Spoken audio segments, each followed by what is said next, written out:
Welcome back to ZNGP Today. Marc Márquez arrived at Balaton Park measured and pragmatic after Friday's running. The new circuit produces tiny margins. The KTMs and KTM-derived riders looked rapid, and qualifying on the front row will be crucial to avoid the chaos of Turn 1. Marquez balanced confidence in the Ducati's strengths with a clear plan to find small gains, the narrow, change of direction sections, while urging realism about perfection across a long season. Pecco Bagnaia arrived at Balaton Park still hunting answers, and Friday's running did little to soothe the doubt. The Ducati rider struggled through practice, finishing outside Q2 and describing the GP25's characteristics as a direct mirror of the corner types that have troubled him all year. With teammate Marc Márquez extracting peak performance, Bagnaia was blunt. The gap is visible and the work to close it must be urgent, both technically and mentally. Pedro Acosta topped the Friday times at Balaton Park by the finest of margins, 6 thousandths, and left the paddock with a quiet, measured smile. The KTM rider used the day to confirm a base setup that feels comfortable, test the new fairings benefits, and learn from the benchmark in front of him, Marc Márquez. Even after a heavy high side in practice, Acosta's tone was pragmatic. He's hunting consistency in the top 5 rather than headline glory, and he knows qualifying up front will be decisive at a track with tiny margins. Alex Marquez enjoyed a solid Friday at Balaton, ending the day third fastest, but the on-track headlines were dominated by controversy. The Gresini rider was handed a 3-place grid penalty after a spat on track involving Jack Miller and Pecco Bagnaia. Alex insists the sequence that led to Bagnaia being impeded began with Miller, not him, and says the tight, unfamiliar Balaton layout only amplified the stress of the situation. It's equal parts solid pace and paddock drama as the weekend opens. Don't forget to click subscribe button and the bell icon for MotoGP news update.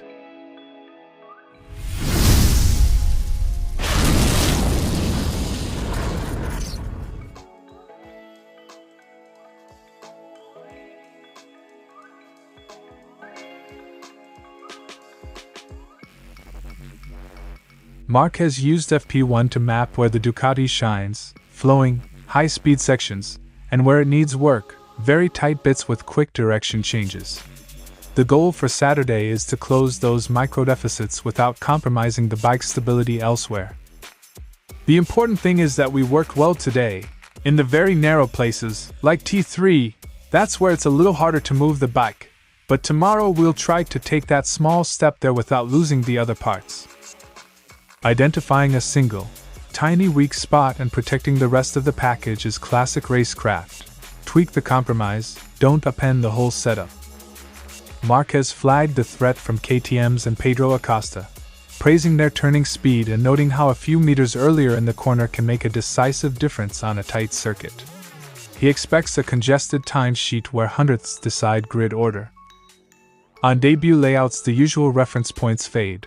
Riders who can find tenths through bravery and precision will top the sheets. Marquez emphasized qualifying's outsized importance at Balaton. A front-row start reduces the risk from Turn 1's heavy braking melee and lets a rider control the opening laps. He expects Q2 to be won by whoever times the single lap perfectly.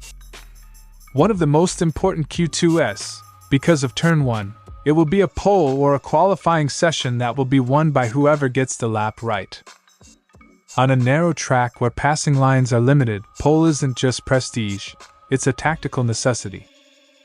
The champion reminded listeners that you can't be fastest every session or win every race.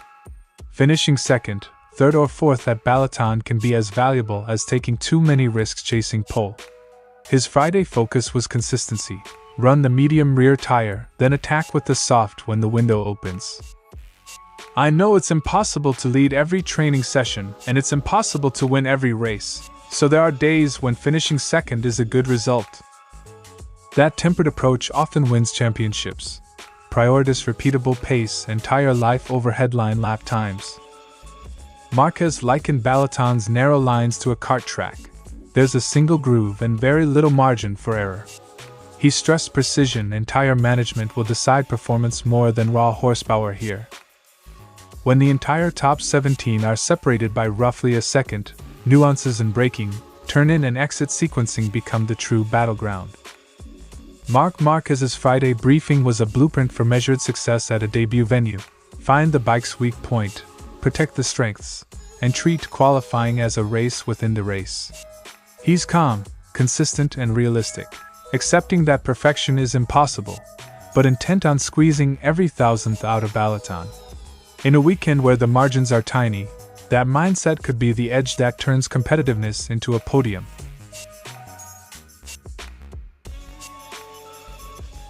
Bagnaia's day was a fight. He finished 14th in the practice session and missed Q2, admitting a problematic final sector on his best lap cost him a shot at the top 10. Still, there was a small silver lining. The team have the deficit from morning to afternoon, giving technicians a tangible direction to follow. Today we tried to get into the top 10, but unfortunately, I had a terrible T4 on the last lap. In general, my pace is very bad. Missing Q2 at a debut track compounds pressure. You lose time refining race trim, but the morning to afternoon improvement shows there's at least something to work with. Bagnaia was candid. Balaton's tight, brake-heavy sections play directly into the GP25's weak spots for him this season. He explained that the circuit's short radius turns force the very technique, braking in tight spaces and turning with the brakes still applied, that the bike currently punishes for his riding style. It very much represents the corners where I struggled this year. It's a good representation of the curves I'm struggling with. When a track's geometry reflects a rider's season-long deficit, the weekend becomes as much a diagnosis session as a race preparation. Bagnaia acknowledged the uncomfortable comparative. Marquez gets something from the Desmosed that others, including his closest rivals, do not. That disparity complicates the hunt for fixes. When one teammate consistently masks problems, diagnosing root causes becomes politically and technically trickier. We can no longer hide the fact that, fortunately, Marc is the only one who manages to get the most out of this bike, 100%. Bagnaia admitted the GP25's DNA isn't easy to rewrite. Some characteristics are baked into the chassis and engine behavior. Yet he also believes there are mitigations, small changes that could cushion the worst effects, and stressed how confidence ties into performance. Feeling slow breeds tense lost under braking, which cascade into a worse lap overall. With an extra practice window remaining, Bagnaia framed tomorrow as critical. Try more changes in FP2, find another half step forward, and give the process a chance to compound. He recognized the difficulty. The bike's nature and his style aren't an overnight fix, but insisted incremental gains remain possible. Pecco Bagnaia's Balaton briefing was stark and honest, a rider confronting a mismatch between machine and feeling, and a team searching for a fix while one teammate currently extracts the bike's maximum. The path back is unlikely to be dramatic. It will be marginal gains, careful setup work, and steady psychological rebuilding. If Ducati can find the cushions Bagnaia asks for, the season's narrative could yet bend back toward the two-time champion, but only if diagnosis turns quickly into measurable change. After early FP1 issues, Acosta and his crew found a reassuring baseline. He said the bike always feels the same, and that the team had delivered a setting he could trust, allowing him to extract a fast lap when clear track came. For a rider chasing momentum, a day that restores feel can be worth more than a single fast lap. Acosta credited KTM's new fairing with making quick laps easier to produce. He felt the aero change simplified attacking a single lap flyer and helped his rhythm in traffic. Since we fitted this fairing, I'm able to put in fast laps more easily. Small aero gains can translate into big practical advantages on debut tracks where confidence and repeatability matter most. Acosta suffered a heavy high side in practice that echoed a similar, unexplained crash he had last year in Australia. He insists he didn't chop the throttle and described the hit as sudden, but he emerged unhurt and determined to analyze the cause. Crashes that come without clear cause are unnerving. The team's immediate task is forensic, tire, suspension, and electronics checks before the sessions resume. Acosta deliberately rode behind Marc Márquez to observe setup and gearbox choices. He values those live data points. Marc always has an idea none of us could think of, and used them to cross-check KTM's approach. I was riding behind to see what changes they were making. Marc can always have an idea that none of us would think of. Shadowing the benchmark is a low-risk way to harvest insight. On a new circuit, those small observations can shave crucial tenths. Acosta refused to inflate expectations. He's chasing consistency inside the top 5 rather than declaring championship ambitions. He acknowledged Ducati's current edge but believes KTM can pick the right moments to capitalize. We can't now, after 11 races, want to win the World Championship. We have to aim to find consistency in these 5. That cautious game plan reduces crash risk and builds the steady points string that pays off over a season. With few overtaking spots and a single groove, Acosta warned that whoever nails qualifying will have a disproportionate advantage. He tried moves in practice and found passing difficult, confirming that grid position may decide Sunday's order more than race craft. On a tight debut layout, Q2 performance will likely eclipse race day heroics. Pedro Acosta leaves Friday at Balaton with a tidy checklist, a usable base setup, confirmation the fairing helps his pace, lessons gleaned from watching Marc Márquez, and urgent technical homework after an unexplained high side. His message is clear: be brave but realistic, prioritize stability over spectacular risks, and target consistent top 5 finishes. On a weekend where qualifying may hand the race to whoever gets a single lap perfect, that steady approach is exactly what KTM needs. Marquez describes being slowed mid-outlap when a stopped Miller cost him 0.4s, and then being held up by Miller on a subsequent timed lap. He tried to follow closely to reclaim position, only to be caught between Miller and an approaching Bagnaia. The on-track congestion escalated into the controversy that drew race control attention.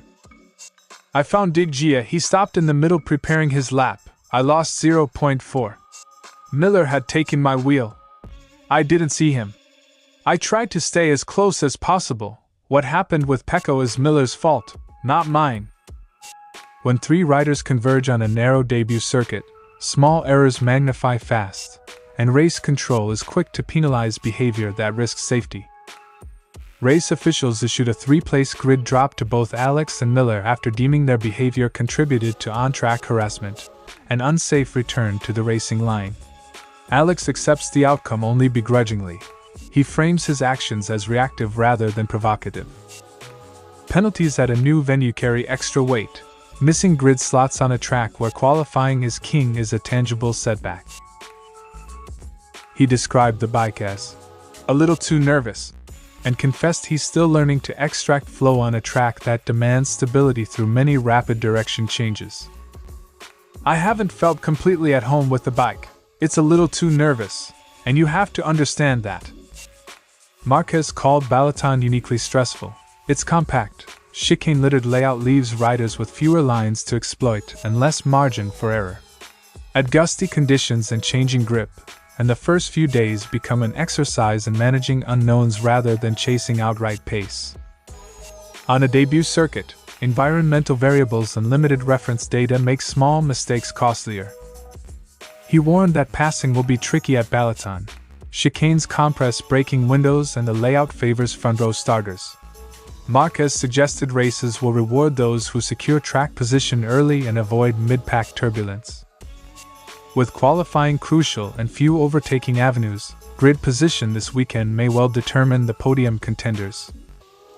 Alex Marquez's Friday was a study in contrasts. Competitive lap times undermined by a messy on-track incident and subsequent grid penalty, all against the backdrop of a bike and circuit he's still learning. His defense, pointing the finger at Miller, fuels the weekend's subplot, but the practical impact is clear. Dropped grid places on a debut layout will make Saturday and Sunday harder. For Alex, the job now is straightforward: calm the bike, calm the head, and climb back through a weekend where tenths and temperament will both decide outcomes. Thanks for watching ZNGP Today, and this is your MotoGP news update. And see you next time!